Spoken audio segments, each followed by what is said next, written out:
More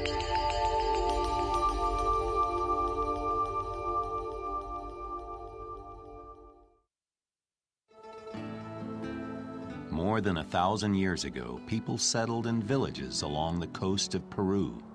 Mostly fishermen, they slowly expanded their settlements inland, where they farmed in the river valleys that run up into the highland plateaus.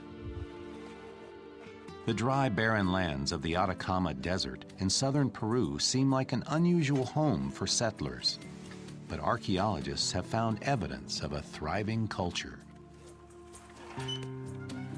A people known as the Chiribaya lived here between AD 900 and 1350. They lived in large houses made of cane and mud. Builders constructed complex irrigation systems that brought water to farms where farmers cultivated beans, peppers, and squash.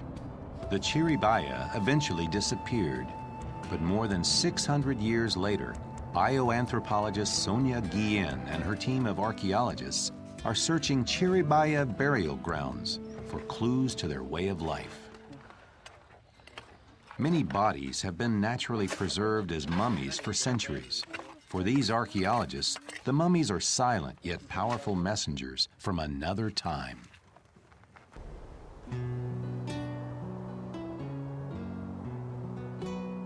The salt and chemicals in the Atacama Desert helped preserve the bodies. The skin and wool that surrounds them are intact despite being buried for hundreds of years. The mummies are more than just relics from the past. They show how people lived in the desert hundreds of years ago. Archaeologists think that the Chiribaya may have learned how to farm Peru's desert lands from members of the Chavin and Mohican civilizations. But the Chiribaya were more than just farmers. Their wool clothing is proof that the Chiribaya kept domesticated llamas and used their wool to design beautiful textiles. They were skilled fishermen and also worked with gold and other metals to make beautiful jewelry and ornaments. The Chiribaya took great effort to keep the bodies intact because they believed that preserving a body would allow its spirit to live on. They also buried many items with the body, objects they believed the deceased would need in the afterlife. Many decorated ceramic pots were discovered.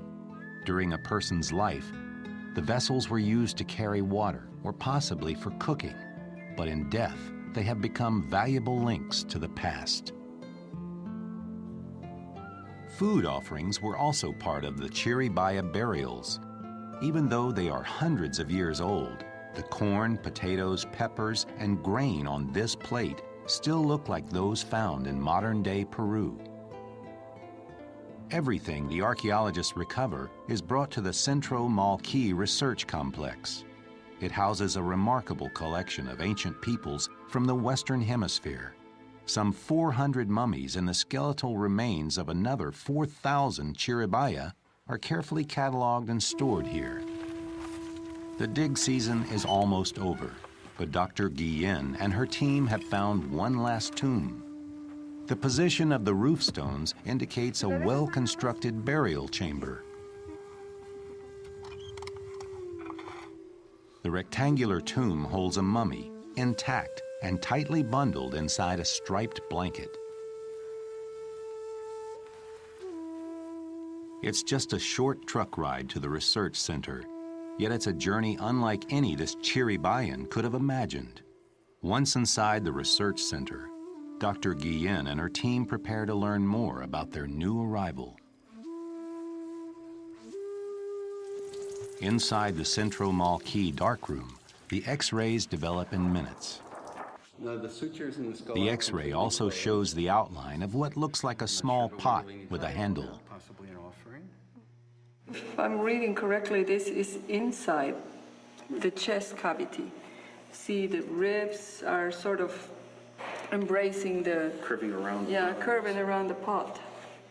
Now, I've seen other cases where they've taken out the lungs, the liver, everything. They've cleaned it thoroughly, and they put wool and artifacts inside. So I would bet this is an embalmed body. And I think it's worth it unwrapping this bundle to confirm this. We've had very few of these cases here. Not every mummy is unwrapped at the time of its discovery. Some are stored intact for future examination. But the artifact revealed by the X-ray is a valuable clue that this body may have been artificially prepared, an uncommon procedure for the Chiribaya. Scientist Ron Beckett has brought an endoscope with him to Peru. With the device, he and Sonia can examine the interior of the mummy to confirm the location of the ceramic pot shown in the X-ray. Are those leaves? This is, yes. That is a leaf inside there. Coca leaves, sort of coca inside and outside. Yeah, there's a forest of leaves here. Oh, wonderful. This is, Right. you know, coca Try and get a better shot of it. being a sacred plant and really important part of Andean rituals. You know, it's really not surprising to find it outside the body, inside the body, all around this funerary activity connected to this processing of the body. He probably was 60, 70 years old. He must have been very important for other people as they put so much effort and so much time on making sure that he could still be part of their lives after he was gone.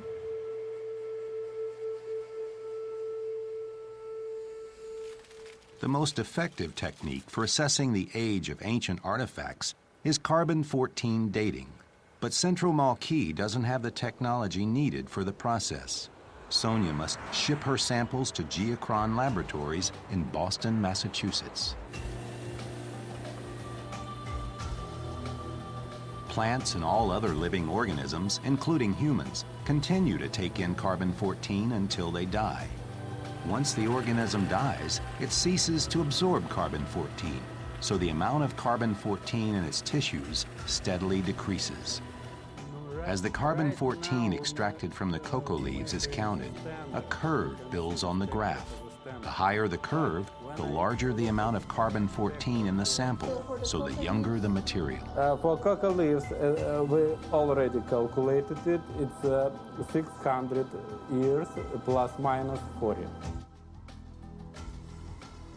That dates the mummy's time of death somewhere between 1350 and 1450, close to the end of Chiribaya culture.